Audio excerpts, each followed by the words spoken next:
Life with my Madhusudana চ্যানেলে নতুন পর্বে আপনাদের সকলকে স্বাগত জানাচ্ছি। বন্ধুরা কেমন আছেন? আশা করি সবাই সুস্থ আছেন, ভালো আছেন। মা ষষ্ঠী দেবীর অশেষ কৃপা পেতে অবশ্যই কমেন্ট বক্সে লিখুন জয় মা ষষ্ঠী দেবীর জয়। এই পর্বের বিষয় হলো 2024 সালে 1431 বঙ্গাব্দের ভাদ্র মাসের শুক্লপক্ষের ষষ্ঠী, চাপড়া ষষ্ঠী বা মন্থন ষষ্ঠী কবে, পূর্ণাঙ্গ সময়সূচি, ষষ্ঠী তিথি কখন লাগবে, কখন ছাড়বে, পূর্ণাঙ্গ সময়। এর পাশাপাশি আমরা জানবো চাপড়া ষষ্ঠী ব্রত পালন কিভাবে করতে হবে, ব্রত পালনের বিধি, পূজার উপকরণ, ব্রত পালন করলে ব্রতে কি কি খেতে পারবেন, কি কি খেতে পারবেন না।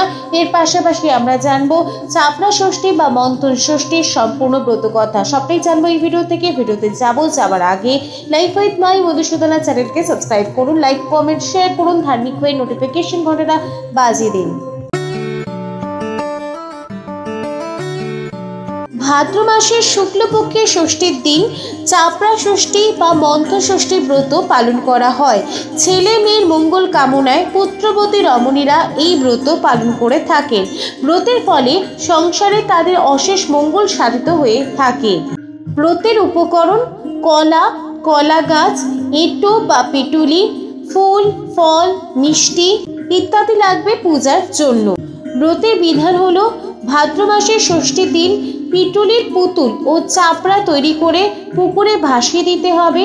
পুত্রবতী রমণীরা আঁচলে কলা বেঁধে আপন আপন সন্তান কোলে নিয়ে ব্রতকথা শুনবে। ষষ্ঠীর দিন ভাত খেতে পারবেন না, লুচি, পরোটা, নিরামিষ তরকারি সকালবেলায় খাওয়া যাবে। রাতে সবাই মিষ্টি দুধ খেয়ে ব্রত পালন করতে হবে। এই পূজা বাড়িতেও করা যেতে পারে, আবার মন্দিরে গিয়েও পূজা দেওয়া যায়।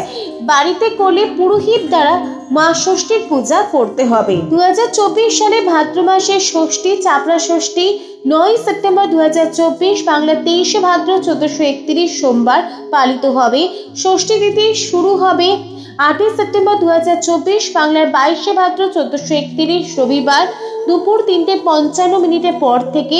ষষ্ঠী তিথি সমাপ্ত হবে 9 সেপ্টেম্বর 2024, বাংলা 23 ভাদ্র 1431 সোমবার বিকেল 5:14। চাপড়া ষষ্ঠী বা মন্থন ষষ্ঠীর সম্পূর্ণ ব্রতকথা। কোশল রাজ্যে রত্নপতি নামে এক সদাগর বাস করতেন। সংসারে তার স্ত্রী রত্নমালা। স্বামী স্ত্রী উভয়ই খুব ভক্তিমতী ছিলেন, কিন্তু এত বয়স হলো তবু তাদের ছেলে পুলে হলো না। পাড়ার লোকেরা বলতো সকালে আটকুড়োর মুখ দেখলে অযাত্রা হয়। এই সব শুনে শুনে ওদের ভারী দুঃখ হতো। রত্নমালা দিন রাত মা ষষ্ঠীকে ডাকে, ষষ্ঠীতলায় গিয়ে মাথা খোড়ে, কিন্তু কিছুতেই কিছু হয় না। এইভাবে ওদের দিন যায়। সেই দিন ভাদ্র মাস। রাতে রত্নমালা স্বপ্ন দেখলো মা ষষ্ঠী তার শিয়রে এসে বলছেন, বাছা, আর তোমায় কাঁদাকাটা করতে হবে না। আমি তোমায় বর দিচ্ছি, তোমার 7টে সোনার চাঁদের মতো ছেলে হবে। এই কথা বলে মা ষষ্ঠী যেন মিলিয়ে গেলেন। দেখতে দেখতে মা ষষ্ঠীর কৃপায় রত্নমালার 7টে ছেলে হলো। তারা বড় হলো, তাদের বিয়েও হলো। একদিন রত্নমালা স্বামীকে বলল, দেখো, ছেলে বউরা পরের পুকুরে স্নান করতে যায়, সেটা আর ভালো দেখায় না। তার চেয়ে তুমি বরং ওদের জন্য সামনের জমিতে একটা পুকুর কাটিয়ে দাও।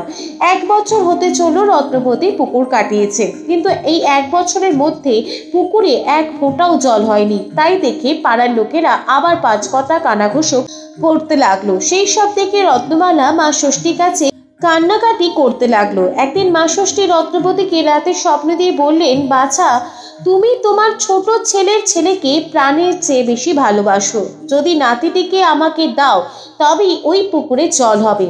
এই বলে মা ষষ্ঠী মিলিয়ে গেল। অমনি ঘুম ভেঙে গেল রত্নপতির। ভয়ে তার সর্বশরীর কাঁপতে লাগলো। মুখে কোনো কথা নেই, চোখ দিয়ে দরদর ধারে জল গড়িয়ে পড়তে লাগলো। কেবল ভাবে আর মাঝে মাঝে শিউরে ওঠে। মা ষষ্ঠী যখন স্বপ্ন দিয়েছেন তখন তা মিথ্যে হওয়ার কোনো কথাই নেই। কি বলে ছোট বৌমাকে বোঝাবো, আর কিভাবে বা নাতিটিকে মা ষষ্ঠীকে সমর্পণ করব? হা মধুসূদন, আমার ভাগ্যেই লিখেছিলে। এই কথা ভাবতেও যে বুক ফেটে যায়। কি কুক্ষণে যে ওই পুকুর কাটিয়েছিল, এইসব 7-5 ভাবছিল আর নিজের মনেই কাঁদছিল। সকাল হলো। রত্নমালা ঘুম থেকে উঠে দেখে যে স্বামী তার বসে বসে কাঁদছে। তাই না দেখে রত্নমালা বলল, হ্যাঁ গো, হঠাৎ তোমার কি হলো? ভোরবেলায় বসে বসে কাঁদছো কেন? কিন্তু রত্নপতি কোনো কথা বলল না। যেমন ভাবে কাঁদছিল তেমনি কাঁদতে লাগলো। তাই দেখে রত্নমালার মন খারাপ হয়ে গেল। সে আবারও বলল, হ্যাঁ গো, ব্যাপারটি কি আমায় বলো, তা না হলে তোমার সামনে আত্মঘাতী হব। রত্নপতি বললেন, রত্না, তোমার সে কথা শুনে কোনো কাজ নেই, তুমি শুনলে ভয় মূর্ছা যাবে। সে এক দুঃস্বপ্ন, এখনো আমার গায়ে কাঁটা দিচ্ছে। এই বলে তিনি চুপ করালেন রত্নমালাকে।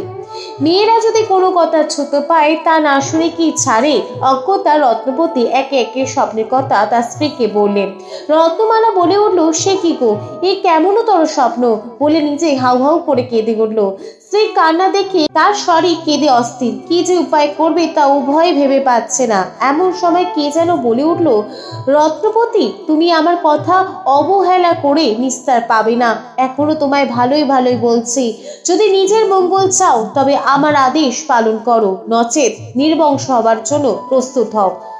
রত্নপতি তখন হৃদয়কে পাশারে বেঁধে ঘর থেকে বেরিয়ে আস্তে আস্তে ছোট বৌমার ঘরের দিকে উঁকি দিতে নাতিটি ঝাঁপিয়ে করে এলো। তাড়াতাড়ি নাতিকে পুকুর ঘাটে নিয়ে গিয়ে মা ষষ্ঠীকে সমর্পণ করলো। অমনি হু হু করে কাকচক্ষুর মতো জল পুকুরে কানায় কানায় ভরে উঠলো। তাই না দেখে রত্নপতি মা ষষ্ঠীর উদ্দেশ্যে হাত তুলে প্রণাম করলো। জল তো হলো, কিন্তু মনে সুখ এলো কই? তবুও রত্নপতি বাড়ির ভিতরে গিয়ে সবাইকে বলল, ও বৌমারা, তোমরা গিয়ে দেখে এসো, মা ষষ্ঠীর দয়ায় পুকুরে জল হয়েছে। শ্বশুরের কথা শুনে সাত যায় তাড়াতাড়ি পুকুরে স্নান করে ডাঙায় উঠলো। শেষে ছোট বউ যেমনই পুকুর থেকে ঘাটে উঠতে যাবে অমনি আঁচলে টান পড়লো। ফিরে দেখে তো অবাক, তাড়াতাড়ি ছেলেকে কোলে নিয়ে বলল, ষাট ষাট ষষ্ঠীর দাস, তুই জলে এলি কি করে বাচ্চা? এই বলে ছেলেকে কোলে নিল। রত্নপতি ও চুপি চুপি বৌমাদের পিছু পিছু পুকুর ধারে গিয়েছিল। এই তাজ্জব ব্যাপার দেখে এক প্রকার দৌড়ে বাড়ির ভিতরে ঢুকে স্ত্রীকে সব কথা বলল। তখন উভয় পুকুর ঘাটে এসে হাজির হলো।